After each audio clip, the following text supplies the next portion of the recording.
नमस्कार। आज आषाढ शुक्ल चतुर्दशी शके 1938 सादर करीत आहोत ठाणे वार्ता। ठळक घडामोडी। चेकमेट दरोडा प्रकरणात तक्रार 9 कोटींची तर हस्तगत रक्कम 10 कोटी। शालेय पोषण आहारात मध्यान्ह भोजनाचा दर्जा चांगला नसल्याबद्दल 1 लाखाचा दंड। आणि सततच्या पावसामुळे जिल्ह्यातील धरणात समाधानकारक पाणी साठा। या आणि इतर घडामोडी विस्तृतपणे पण काही क्षणातच। ठाणे वार्ता पहा श्रीस्थानक वाहिनीवर। आता सकाळी 9:15 पासून रात्री 9:15 पर्यंत ठाणे वार्ता, ठाण्यातील पहिलं दृकश्राव्य माध्यम। श्रीस्थानक वाहिनी ठाण्याची स्वतःची वाहिनी। ठाण्यातील घडामोडी, कार्यक्रम, वादविवाद, अगदी गाणी, नाटक याचा आनंद घर बसल्या पहा श्रीस्थानक वाहिनी। आपल्या ठाण्याचं हक्काचं व्यासपीठ श्रीस्थानक वाहिनी। ठाणे वार्ता आता संकेतस्थळावर देखील ठाणेवार्ता.com वर क्लिक करा आणि ठाण्याच्या घडामोडी जाणून घ्या। ठाण्यातील पहिलं ऑनलाईन माध्यम ठाणेवार्ता.com। नमस्कार मंडळी, दर रविवारी पाहायला विसरू नका। नमस्कार मंडळी, आपल्या प्रश्नांचं थेट उत्तर। ठाणे वार्ता पहा श्रीस्थानक वाहिनीवर। आता सकाळी 9:15 पासून रात्री 9:15 पर्यंत ठाणे वार्ता, ठाण्यातील पहिलं दृकश्राव्य माध्यम। ठाण्यातील 3 हात नाका येथील कोट्यावधीचा दरोडा पडलेल्या चेकमेट कंपनीचा बेजबाबदार कारभार समोर आला आहे।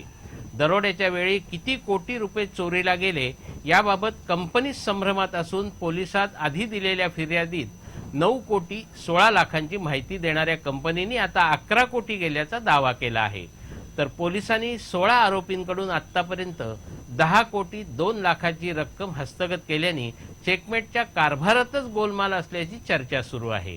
Checkmate cash management services private लिमिटेडच्या ठाण्यातील कार्यालयावर 28 जूनच्या पहाटे दरोडा पडला होता। त्यावेळी सुरुवातीला 12 कोटी नेल्याची प्राथमिक चर्चा सुरू होती। इतक्या मोठ्या प्रमाणावर कोट्यावधीवर डल्ला मारल्याने ठाणे पोलीसही हादरले होते। तर या प्रकरणी वागळे इस्टेट पोलिसात आधी 5 कोटी, नंतर रात्री उशिरा 9 कोटी 16 लाखांचा दरोडा पडल्याची तक्रार देण्यात आली होती। त्यानंतर पोलिसांच्या पथकांनी दरोडेखोरांचा माग काढत 48 तासातच पहिला दरोडेखोर ताब्यात घेतला आणि या दरोड्याची पाळंमुळं खणून काढत 16 दरोडेखोरांना अटक केली। आतापर्यंत या प्रकरणी तब्बल 10 कोटी 2 लाख रुपये हस्तगत करण्यात आलेत। तर आरोपींनी देवदर्शनासाठी लाखो रुपये उधळल्याने दरोड्याच्या रकमेबाबत संभ्रम निर्माण झाला आहे। त्यामुळे मूळ तक्रारीपेक्षा पोलिसांनी हस्तगत केलेली रक्कम अधिक असल्याचं उघड झाल्याने आता चेकमेट कंपनीची दरोड्यातील रक्कम वाढवण्यासाठी धावाधाव सुरू झाली आहे। महिलांची रिक्षा किमान रात्रीपुरती तरी पुरुषांना चालवण्यास परवानगी द्यावी अशी मागणी महिला रिक्षा चालकांनी केली आहे। प्रादेशिक परिवहन विभागाने महिलांना रिक्षा परवाने दिले। त्यानुसार रिक्षा व्यवसायात अधिकृतपणे व्यवसाय करण्यासाठी महिला सज्ज झाल्या। अनेकींनी कर्ज काढून रिक्षाही घेतल्या, पण केवळ महिला चालक नेमण्याच्या अटीमुळे रिक्षाच्या कर्जाचे हप्ते थकल्याच्या तक्रारी महिला चालक करीत आहेत। यावर प्रादेशिक परिवहन अधिकारी विकास पाणकर मात्र महिलांची प्रगती व्हावी यासाठी सरकार कटिबद्ध असल्याचं तुणतुणं वाजवत असून महिलांनी वेगळ्या स्टँडची मागणी केल्यास भविष्यात त्याचा विचार करू असं आश्वासन दिलं आहे। राज्यात ठाण्यात सर्वाधिक महिलांनी रिक्षा परवाने मिळवले, मात्र या महिलांना रिक्षा व्यवसायात अनंत अडचणींचा सामना करावा लागत असल्याची खंत काही महिला चालकांनी व्यक्त केली आहे। बँकांचं कर्ज काढून घेतलेल्या या अबोली रंगाच्या रिक्षा केवळ महिलांनीच चालवायचं बंधन परिवहन आणि वाहतूक विभागाने घातल्याने महिला चालक नाराज आहेत। एका शिफ्टमध्ये रिक्षा चालवून उदरनिर्वाह करण्याबरोबरच रिक्षाच्या कर्जाचे हप्ते फेडायचे कसे याची विवंचना सर्वांना पडली आहे। किमान नाईट शिफ्टला तरी पुरुष चालकांना अबोली रिक्षा चालवण्यास परवानगी देण्याची मागणी महिला चालक करीत आहेत। अद्याप 1300 परवाने महिला चालकांच्या प्रतीक्षेत आहेत। आतापर्यंत 454 महिलांनीच रिक्षा परवाने घेतले असून एकट्या ठाणे विभागातून 156 महिलांनी रिक्षाचे परवाने घेऊन राज्यात बाजी मारली आहे। तरीही महिलांचा हा कोटा अद्याप शिल्लक असल्याने जास्तीत जास्त महिलांनी परवाने आणि बॅच काढावेत असं आवाहन परिवहन अधिकारी विकास पाणकर यांनी केलं आहे। आयुक्तांची भेट होईपर्यंत दर शुक्रवारी पालिका मुख्यालयासमोर सभा घेण्याचा इशारा ठाणे नागरिक मंचाने दिला आहे। ठाण्यातील रस्ता रुंदीकरण प्रक्रियेत नागरिकांना विश्वासात न घेतल्याचा आरोप करीत ठाणे नागरिक मंचाने ठाणे महापालिका मुख्यालयासमोर आंदोलन केलं. तसंच आयुक्तांच्या मनमानी कारभाराला विरोध दर्शवला. मात्र आयुक्त रजेवर असल्याने आंदोलकांची भेट झालीच नाही. त्यामुळे जोपर्यंत आयुक्तांची भेट होत नाही तोपर्यंत दर शुक्रवारी ठाणे नागरिक मंच आंदोलन करीत राहील असा इशारा मंचाने दिला आहे. रस्ता रुंदीकरण करण्यात आलेल्या प्रत्येक विभागात आम्ही लोकांशी संवाद साधला, तेव्हा पालिका अधिकाऱ्यांची दादागिरी आणि आयुक्तांच्या मनमानी कारभाराची प्रचिती आली. रस्ता रुंदीकरणात तज्ज्ञांचं मत विचारात घेण्यात आलं नाही. याला महासभेत मंजुरीही घेण्यात आली नाही. या कामाची अर्थसंकल्पात तरतूदही करण्यात आली नाही. केवळ घाईघाईने रस्ता रुंदीकरण करण्यात येत असल्याचा आरोप मंचाने केला आहे. या रस्ता रुंदीकरणाच्या निविदा कधी काढल्या? नोटिसा न बजावता लोकांची घरं तोडली, पण ती कशासाठी हे सांगण्याचं सौजन्य सुद्धा अधिकारी वर्गात नाही. ठाणे नागरिक मंच हा आता यापुढे शहरातील विकास कामांचा पाठपुरावा करणार असून आयुक्तांना मनमानी कारभार करू देणार नसल्याची प्रतिक्रिया मंचाचे सरचिटणीस उन्मेष बागवे यांनी दिली. ठाणे वार्ता पहा श्रीस्थानक वाहिनीवर. आता सकाळी 9:15 पासून रात्री 9:15 पर्यंत ठाणे वार्ता, ठाण्यातील पहिलं दृकश्राव्य माध्यम. आपला परिसर स्वच्छ आणि सुंदर ठेवण्यासाठी ठाणे महापालिकेत सहकार्य करा. ओला सुका कचरा वेगवेगळा जमा करा आणि रोगराईपासून मुक्तता मिळवा. ठाणे वार्ता आता संकेतस्थळावर देखील ठाणेवार्ता.com वर क्लिक करा आणि ठाण्याच्या घडामोडी जाणून घ्या. ठाण्यातील पहिलं ऑनलाईन माध्यम ठाणेवार्ता.com. डॉक्टर आणि रुग्णांचं पिढ्यानपिढ्यांचं जिव्हाळ्याचं नातं म्हणजेच डॉक्टर बेडेकर हॉस्पिटल. आता अत्याधुनिक सोयी सुविधा आणि तंत्रज्ञान युक्त वंध्यत्व निवारण केंद्रात IVF आणि टेस्ट ट्यूब बेबीचीही सुविधा. डॉक्टर बेडेकर हॉस्पिटल, महर्षी कर्वेपथ, ठाणे. 65 वर्षांची निरंतर सेवा. ठाणे वार्ता पहा श्रीस्थानक वाहिनीवर. आता सकाळी 9:15 पासून रात्री 9:15 पर्यंत ठाणे वार्ता, ठाण्यातील पहिलं दृकश्राव्य माध्यम.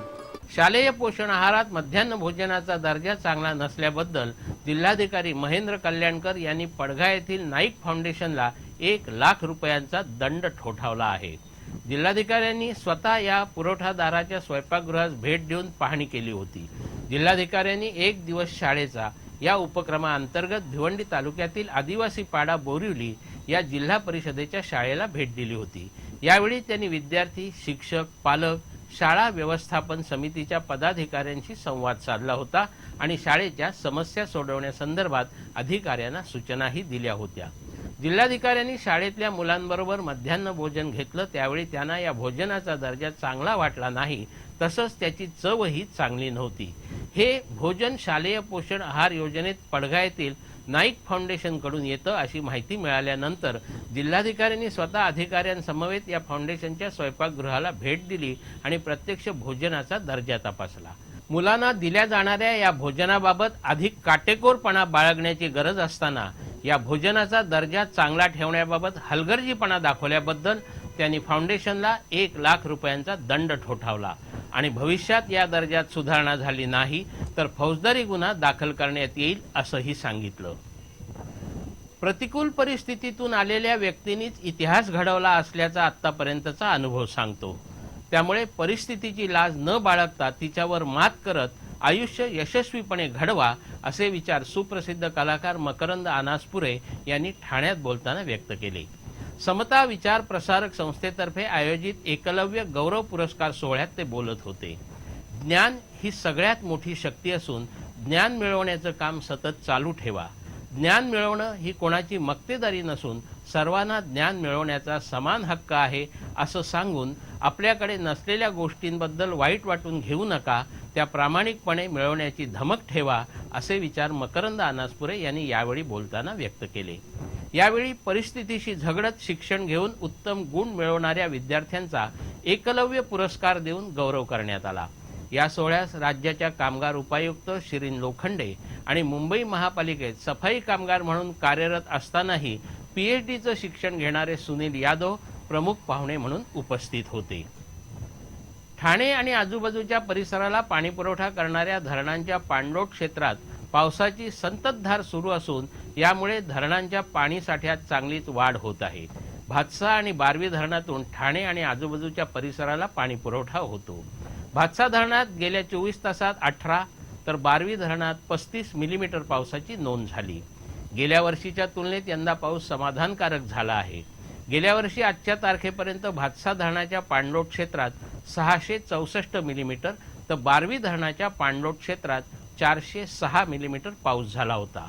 तर यंदा आजपर्यंत भातसामध्ये 1032 मिलीमीटर तर बारवीमध्ये 909 मिलीमीटर पावसाची नोंद झाली आहे. भातसा आणि बारवी धरणामध्ये गेल्या वर्षीच्या तुलनेत जवळपास दुप्पट पाण्याचा साठा दिसत आहे. गेल्या वर्षी आजच्या तारखेला भातसा धरणामध्ये 297 दशलक्ष घनमीटर पाण्याचा साठा होता, तर यंदा आजपर्यंत 595 दशलक्ष घनमीटर पाण्याचा साठा आहे. बारवी धरणात गेल्या वर्षी 19 दशलक्ष घनमीटर पाण्याचा साठा होता, तर आता बारवी धरणाची उंची वाढवल्यानंतर आज घडीला धरणामध्ये 96 दशलक्ष घनमीटर इतका पाण्याचा साठा आहे.